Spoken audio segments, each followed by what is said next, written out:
Hello everyone, welcome back to my channel. तो आज के वीडियो स्टार्ट करने से पहले मैं अपना एक ब्रीफ इंट्रो दे देती हूँ। मैं हूँ पारमिता दास और 2022 में मेरा RRB PO and RRB clerk में फाइनल सिलेक्शन हुआ है। एंड कुछ ही दिनों पहले मेरा आईबीपीएस पीओ का इंटरव्यू भी था। मैंने अपने चैनल पे मेरा इंटरव्यू एक्सपीरियंस भी शेयर किया है और बाकी जितने रिजल्ट हैं सारे अवेटिंग हैं। तो चलिए आज की वीडियो में बढ़ते हैं।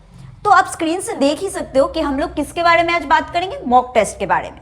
कोई भी कॉम्पिटिटिव एग्जाम के लिए सबसे इंटीग्रल पार्ट क्या होता है, मॉक टेस्ट बहुत ही इंपॉर्टेंट है। क्योंकि मुझे ना बहुत सारे क्वेरीज आए हैं कि मैम कहाँ से मॉक टेस्ट लेना है, कौन सा वेबसाइट अच्छा है। इसलिए मैं आज ये वीडियो बना रही हूँ जिसमें ये सारे क्वेरीज को मैं कवर करने वाली हूँ। तो बिना मॉक टेस्ट के ना आपका जो प्रिपरेशन है वो इनकम्प्लीट है।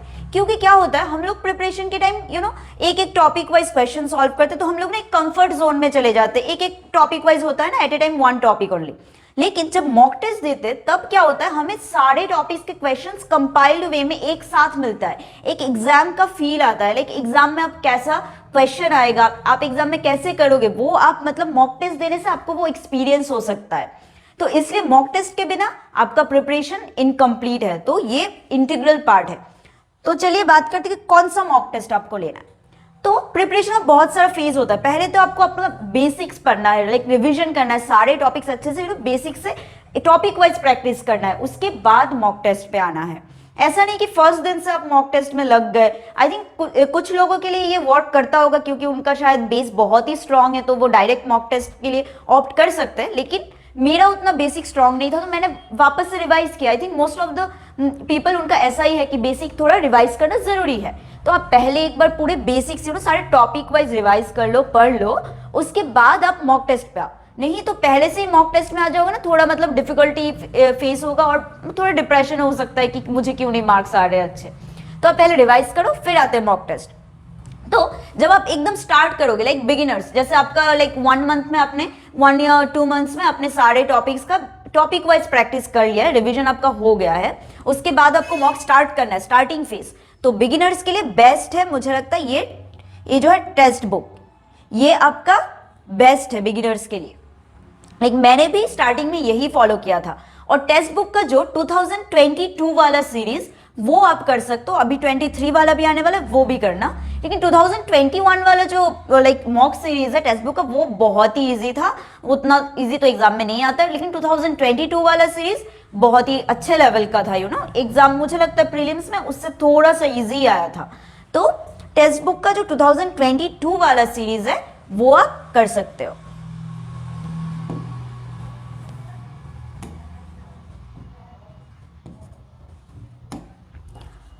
तो टेक्स्ट बुक का आप 2022 वाला सीरीज और अभी 2023 का जो आएगा वो दोनों करना। 2021 वाला बहुत इजी था। तो ये हो गया आपका टेक्स्ट बुक। तो टेक्स्ट बुक में आपको लाइक स्टार्टिंग में करना है। उसके बाद आपको देखना है कि आपका परसेंटाइल कितना आता है। राइट, परसेंटाइल मैटर करता है, क्योंकि आप मार्क्स देखोगे तो कभी कभी क्या होगा, इजी टेस्ट है तो आपका बहुत अच्छा मार्क्स आ जा रहा है, लेकिन लाइक टफ टेस्ट होगा तो थोड़ा डिफिकल्ट मॉक होगा तो आपका मार्क्स कम भी हो सकता है। तो वो मैटर नहीं करता, मैटर करता है परसेंटाइल। तो परसेंटाइल मेरे हिसाब से आपका 85 to 90 होना चाहिए। लाइक जब परसेंटाइल आपका 85 to 90 हो जाएगा तब आप टेक्स्ट बुक के साथ साथ दूसरे वेबसाइट भी ले सकते हो, क्योंकि तब आपको और भी लेवल अप करने की जरूरत है। स्टार्टिंग में आपको टेक्स्ट बुक बेस्ट है। उसके बाद आ जाते हैं मीडियम। लाइक आपका बिगिनर्स वाला फेज चला गया, 1 महीना आपने मॉक दे दिया टेक्स्ट बुक का, इजी वाले आपने कर लिया। उसके बाद आते हैं हम लोग ऑलिव बोर्ड और ये अड्डा 24/7।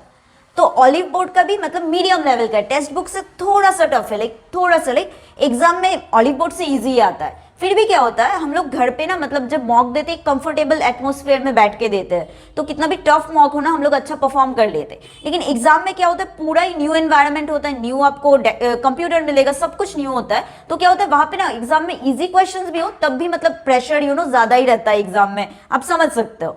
तो इसलिए जरूरी है कि आप मॉक थोड़ा टफ वाले दो, ताकि जाके एग्जाम में इजी वाले भी आपको थोड़ा प्रेशर के साथ वो ठीक लगे।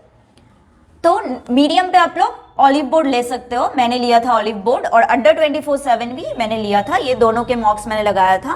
ऑलिव बोर्ड काफी अच्छा है, मीडियम लेवल का, इंग्लिश का भी लेवल काफी अच्छा है, क्वांट का भी, और रीजनिंग भी ठीक ठाक लेवल का है, और अड्डा भी सेम। तो इनका कोई भी ईयर का सीरीज देख सकते हो, सारे ही अच्छा है। नेक्स्ट आते हैं हम लोग हाई पे, मतलब आपका जब इसमें लाइक ऑलिव बोर्ड अड्डा में जब आपका 85 टू 90 परसेंटाइल इसमें भी आ जाएगा, उसके बाद आपको जाना है हाई पे। या फिर आप देख रहे हो कि इधर मतलब ज्यादा आपको ग्रोथ नहीं हो रहा है, लाइक एक सैचुरेशन पॉइंट आ गया है शायद, मतलब ऑलिव बोर्ड में आपका मार्क्स उतना इंप्रूव नहीं हो रहा है, ग्रोथ नहीं दिख रहा है, एक जगह पे स्टक हो गए ऑलिव बोर्ड में, मार्क्स सिमिलर टाइप्स के आ रहे हैं, तब आप क्या करना, तब भी आप हाई ले सकते हो। क्योंकि क्या होगा, और भी टफ वाले जब आप प्रैक्टिस करते हो ना, तो कंपैरेटिवली इजी वाले में आप और थोड़ा मतलब अच्छे हो जाते हो, तो इजी वाले आपसे जल्दी सॉल्व हो जाएंगे। तो इसलिए अगर ऐसा लगता है आपको कि मेरा इसमें और ग्रोथ नहीं हो रहा है, एकदम मैं मतलब सेम टाइप के मार्क्स आते जा रहे हैं, एकदम रुक गया है ग्रोथ, तब आप तभी मतलब थोड़ा टफ वाले करना स्टार्ट करोगे तो इजी वाले आपसे बन जाएंगे अच्छे से। तो नेक्स्ट आएंगे हम लोग हाई पे, ये जो प्रैक्टिस मॉक और ये स्मार्ट कीड़ा।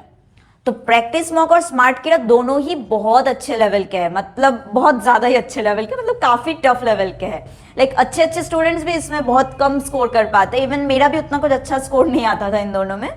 तो लेकिन ये जो इनका जो लेवल है, प्रैक्टिस मॉक का जो लेवल है और स्मार्ट कीड़ा का जो लेवल है, उससे बहुत ईजी आता है एग्जाम में। तो आप एक बात का एश्योरेंस रखना कि आप अगर इतना टफ वाला मॉक घर पे सॉल्व कर पा रहे हो, मतलब घर पे अटेम्प्ट कर रहे हो और आपको आदत है, तो एग्जाम में जाके आपको बहुत फायदा मिलेगा। ऐसा मत सोचना कि घर पे भी एग्जाम लेवल का करना है फिर एग्जाम में जाके हो जाएगा, नहीं, क्योंकि घर पे वो प्रेशर नहीं रहता, एग्जाम में वो प्रेशर ऐड होके ना टफ डिफिकल्टी लेवल जैसे बढ़ जाता है। इसलिए बेटर है कि घर पे हम लोग टफ वाले देंगे तो एग्जाम में जाके वो बैलेंस हो जाता है। तो प्रैक्टिस मॉक और स्मार्ट कीड़ा बहुत अच्छे लेवल के। इंग्लिश तो बहुत टफ है, मतलब मुझे तो एटलीस्ट बहुत टफ लगा, इवन क्वांट और रीजनिंग भी।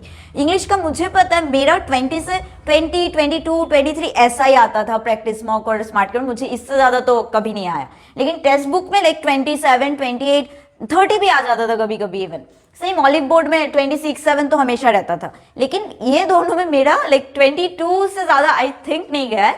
लेकिन मैटर क्या करता है, परसेंटाइल, मैंने पहले ही बोला है। जैसे अगर टेस्ट बहुत टफ है सबका ही कम आएगा तो आपका भी कम आएगा, एक जो अगर इजी है मॉक तो सबका ज्यादा आएगा, तो आपको ज्यादा लाना ही है उसमें। तो मैटर क्या करता है, परसेंटाइल।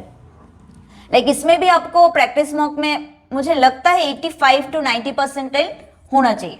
अगर 90 से ऊपर है इट्स वेरी गुड, अगर 90 प्लस है ना सब में आपका परसेंटाइल कॉन्स्टेंटली, तब ना बहुत अच्छा है, बहुत ज्यादा ही।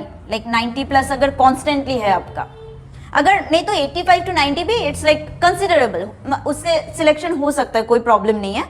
तो 90 प्लस लाने की कोशिश कीजिए। अगर 90 प्लस है तो इट्स लाइक बहुत अच्छा, आपका आराम से सारे प्री निकल जाएंगे। और मेंस में भी अगर ऐसे परसेंटाइल है तो फिर तो और क्या, आपका तो बैंक होना ही होना है।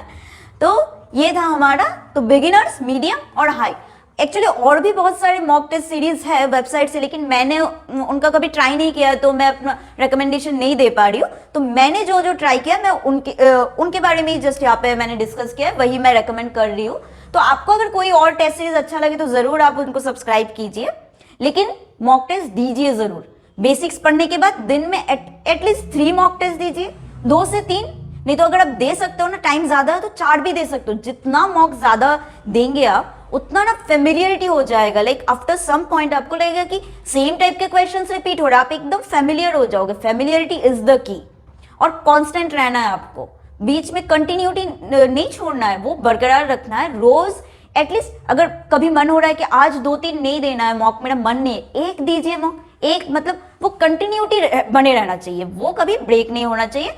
प्लस अगर 1-2 दिन ठीक है 1-1 देंगे, लेकिन बाकी दिन एटलीस्ट ट्राई कीजिए 2 से 3 मॉक लगाने के लिए पर डे, और कंटिन्यूटी मेंटेन कीजिए। और जितना मॉक देंगे आपका फेमिलियरिटी बढ़ता जाएगा। जब तक फेमिलियरिटी ना आए तब तक मॉक छोड़ना नहीं है, मतलब एग्जाम तक बिल्कुल नहीं छोड़ना है मॉक, ठीक है।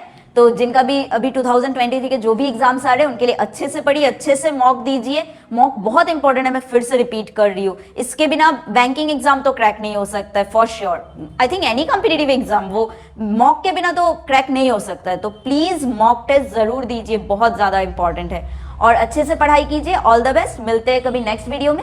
अगर आपको मेरा ये वीडियो अच्छा लगा, मेरे चैनल के कंटेंट अच्छे लगते, प्लीज मेरे चैनल को सब्सक्राइब कीजिए, इस वीडियो को लाइक कीजिए, शेयर कीजिए, कमेंट कीजिए। Thank you.